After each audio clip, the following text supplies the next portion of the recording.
皆さんごきげんよう、上川薫です。今日もウクライナ情勢様々なニュースが入っているのでお届けしていきます。地上波のテレビ放送では、どんどんとウクライナ情勢に関する話題が取り扱われてはいないので、このチャンネルで情報更新をしていってください。それでは今回取り上げる主な話題はこちらです。1、アメリカが供与した ATACMS ミサイルをロシア軍が全く封じることができていません。今回は先日お伝えした ATACMS ミサイルの攻撃、その損失の確認をしていきましょう。2、ウクライナ軍事支援に南米の国アルゼンチンが名乗りを上げようとしています。戦闘機5機がウクライナに渡るかもしれません。3、三菱重工業。世界情勢の流れにおいて様々なものが動き出しています。その中で日米の協力関係もより強化しなければならないとして三菱に対する仕事の発注が増えそうです。まずは先日の動画において紹介したウクライナ軍のクリミア半島への攻撃、各地のロシア軍防空部隊に対する ATACMS ミサイルによる攻撃が実施されました。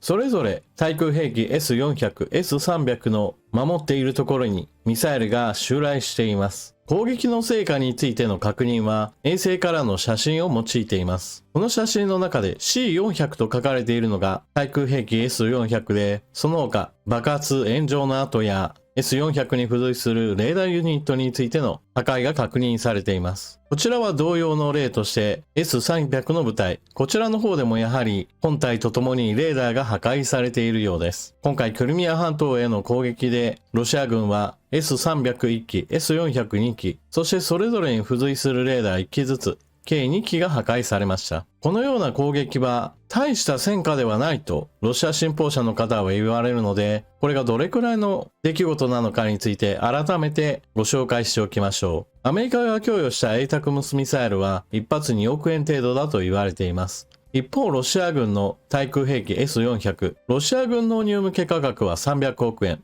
射程は200から300キロと言われている大型の対空ミサイルを装備しています。このロシア軍の納入価格とはまた別に海外販売時には金額がかなり高騰しています。例えばインド向け販売が行われた時には5セットで8000億円という商談でまとめられたそうです。これには利益をそもそも上乗せしているし、またインド軍に対する初期導入訓練、予備パーツ、予備ユニット、そして大量の対空ミサイルなどもセットでこれだけの金額になっています。じゃあロシア軍の納入向け価格一体何なのかといえば、これは以前の動画解説を行いましたが、ロシア軍の兵器類の調達に関して政府が利益を大きく乗せるなとそれぞれの軍需産業に対して圧力をかけており、軍需産業の大手メーカーの最高経営者は利益率は2から 3% に抑え込まれているとぼやいている記事が公開されています。一発2億円程度のミサイルを数発撃ち込んで対空ミサイル S400 を1機でも撃破できたとなれば、これはコストパフォーマンスとしては非常に良いですし、また S400 の守っている広域の防空網に穴を開けるという意味でも非常に効果が高いのです。そして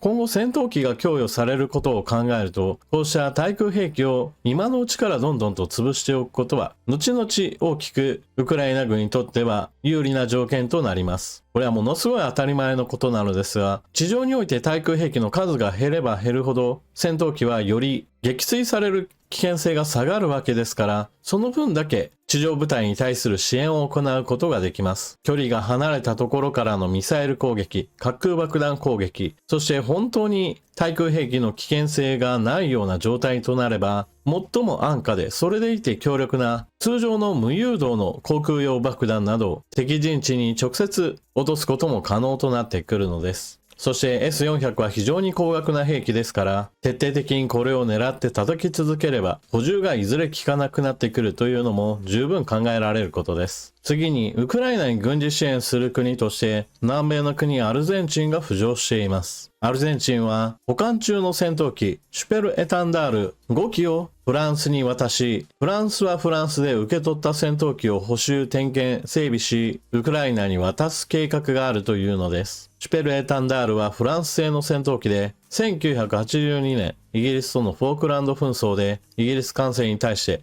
エグゾセ空対艦ミサイルを使用。イギリス海軍の駆逐艦シェフィールドを撃沈したという戦績があります。フランスはつい先日、ウクライナに対してミラージュ2000戦闘機をウクライナに供与すると発表したばかりです。これに続くような形でアルゼンチンから戦闘機を調達し、ウクライナに供与しようというのですから、フランスはフランスなりに軍事支援を強化しようとしているのでしょう。ただし、総論としては戦闘機の供与数が増えることそれ自体は悪いことではないのですが、ウクライナ軍としては、すでに従来のソ連系の戦闘機類とともに、今度はアメリカ製の F16 戦闘機の引き渡しも今月始まっていきます。これに加えて、どちらともまた異なったフランス製の戦闘機を供与されるというのであれば、受け入れる側の体制整備は非常に難しいものとなりますから、フランスはしっかりとアフターフォローをしなければ、ただ単に苦労ばかりをウクライナにかけることとなってしまいます。そして、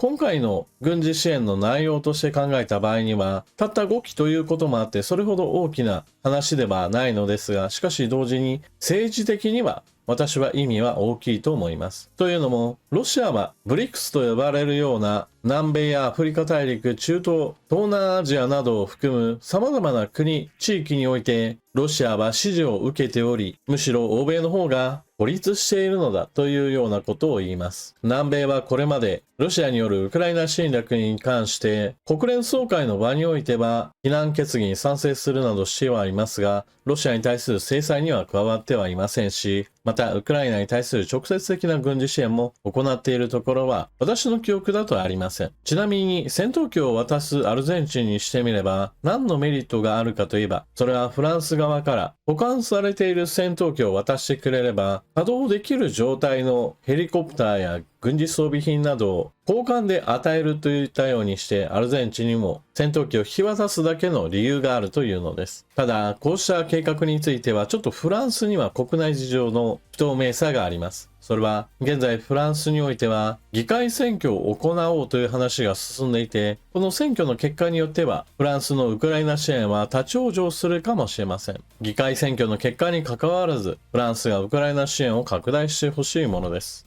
そして最後に日本の動きについてもお話をしておきましょう。現在日米政府の間における様々な話し合いの中には、アメリカの軍事装備品などに対して日本企業ももうちょっと関わりを増やそうかという話が出ています。例えば F35 の整備拠点としての日本を強化し、韓国で整備していたものを日本で F35 の整備をしようといった話などもあります。そして今回持ち上がっている話は、対空ミサイルシステムであるパトリオット、この弾を日本での生産数を増やそうという話が出ています。アメリカはウクライナに対してパトリオットミサイルの弾薬を供与していますが、同時にそのように供与すればするほど当然のように在庫が減っていきます。それはアメリカの企業にとっても追いつかないほどの消費量だと言われており、日本に対して米軍の在庫を復活させるだけの生産を取り組むというような話が出ているのです。日本においては三菱重工業がライセンス生産することができるとされていますから、アメリカからの発注があれば、アメリカに供与ではなくアメリカに販売する、お金をもらって生産するという形での展開となっていきそうです。軍事兵器は戦争になってしまえば、作ったものはどんどんと消費されるわけで、それらを埋め合わせていく必要があります。日本は海外への輸出にも少しずつ踏み出そうとはしていますが、なかなか実績がないことからそううまくはいきません。ですからすでに実績のある製品を作りアメリカに納入するといったところから、まずは工場の稼働率を上げていくといったのを私は現実的な政策だと思います。というわけで今回の動画ではウクライナ軍によるクリミア半島への攻撃、ロシア軍の対空兵器 S300 および S400 の撃破を衛星からの写真で確認することができました。そしてそれが一体どれだけの莫大な損失をロシア軍に与えているかというのも合わせて皆さんに解説し、戦争は高額な兵器を安い兵器でガツガツ叩いていくということも結構重要だということが理解できたでしょう。もちろん東部戦線においては激しい砲撃戦が行われており、物量で押してくるロシア軍をどのように撃退するかも大きな課題となっています。その他アルゼンチンのウクライナ支援は軍事的には小さな話かもしれませんが、政治的には重要だということ、そして国際情勢の変化に伴って日本の防衛産業に対する働きかけも増えており、これをうまく活かせるかどうかが重要だと思っています。それでは動画最後までご視聴いただきありがとうございました。チャンネル登録していない方はぜひともチャンネル登録していってください。そして動画が見合ったら評価ボタンのクリックと、あなたの感想コメント、また情報の更新に役立ったなと思われる方はぜひともスーパーチャットやメンバー加入などもご検討ください。それでは次の動画でまたお目にかかりましょう。またね。